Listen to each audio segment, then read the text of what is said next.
Today we are going far back in time, specifically to the Russia of the early 16th century, to learn about the life of one of the characters that has gone down in history with a very bad reputation. Stick around because today we are going to know how Tsar Ivan IV of Russia earned the nickname the Terrible.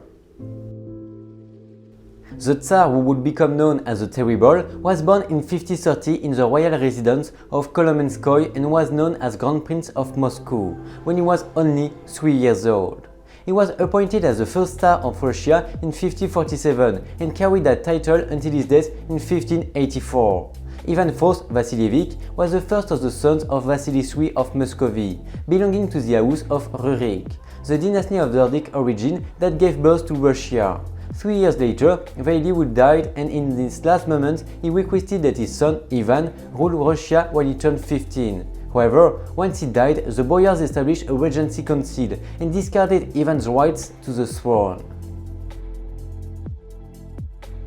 His mother Elena ruled the country for almost 5 years, until she was assassinated. Little Ivan's life was in danger as he lived in a court divided by the ambitions of the boyars. But that condition would be short-lived, for when Ivan turned 13, the boyars began to respect him. Ivan summoned them to a winter day, and at a signal, a group of henchmen seized Prince Andrew Shusky. Before a crowd of inhabitants in Moscow, Andrei was thrown to a pack of hungry dogs that tore him to pieces alive. Despite his cruelty, Ivan the Terrible was a devout Christian who scrupulously complied with the rituals of the Orthodox Church. Although, of course, he did not hesitate to execute and torture clergymen, he thought suspected of disobedience or disloyalty. After a tour of the monasteries and churches of Russia, Ivan was crowned in the Assumption Cathedral of the Kremlin. He was crowned twice, once as a prince and then as Tsar, which is a derivative of the Roman title Caesar and means kings who pays tribute to no man. Ivan claimed the headship of the Orthodox Christian world and strove for recognition of his legitimacy by the sovereigns of other countries. Days after his coronation, he married Anastasia Romanovna, the first and most beloved of his 8 wives, in the Cathedral of the Annunciation. His biographers affirm that Ivan's brutal behavior was influenced by the fear he suffered as a child, as he went from a natural shyness to a nervous terror and a criminal disorder. Little Ivan, at the age of 8, was subjected to humiliations that he would never forget and contributed to mature the more sober side of his personality. Ivan became a beggar in his own palace, and his loneliness was made harder when his wet nurse Agrafena was deported. At the beginning of his reign, the government functions were in the hands of his uncles, Yuri and Mikhail Glinsky, brothers of his mother, both of whom spread corruption and abuses to all corners of Russia in the late spring of 1547. A series of arsons destroyed entire districts of Moscow. Rumors spread that the fires were set by the Glinsky brothers. In one of these fires, more than 2,000 people died, many more were left homeless, and the church of Holy Cross burned as a torch. This disaster had a profound effect on Ivan, who decided to take full responsibility for the government and let the population take revenge against the brothers. The mob killed Yuri after taking him out of the cathedral where he was hiding. Mikhail was banished. After taking complete power, his main objective was to reduce the economic and political power of the boyar factions. The first wave of reforms affected the local and central government, the justice system and the church. Many laws were modified and punishments were regulated. Ministries such as foreign affairs, land, army, justice and finance were established, and the tax collection system was reformed to make it fairer and less corrupt. Although Moscow had acquired weight, it was surrounded by a series of Tatar states, so he established an army of 3,000 men, in charge of small nobility. To buy the favor of this nobility, Ivan abandoned them with lands near the capital. However, this harmed the peasants because many of these lands were of free peasants, who became serfs.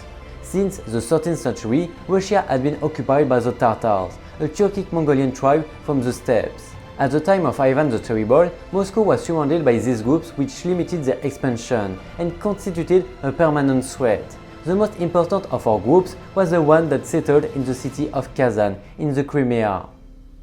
In 1552, with more than 150 cannons, Ivan and his army besieged the city of Kazan for more than a month. And when the Russians opened a breach in the wall that protected the city, Ivan entered solemnly. An army wished over the ruins and finished with the last defenders.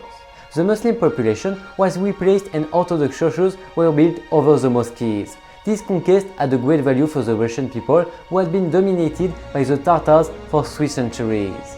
Thanks to this conquest, Ivan obtained the title of the Terrible. Immediately began a new conquest, this time to the city of Astrakhan. Both cities added almost 1 million kilometers to the domain of Moscow.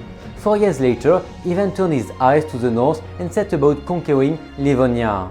This gave Russia the important port of Narva, which allowed communication and trade with Northern Europe.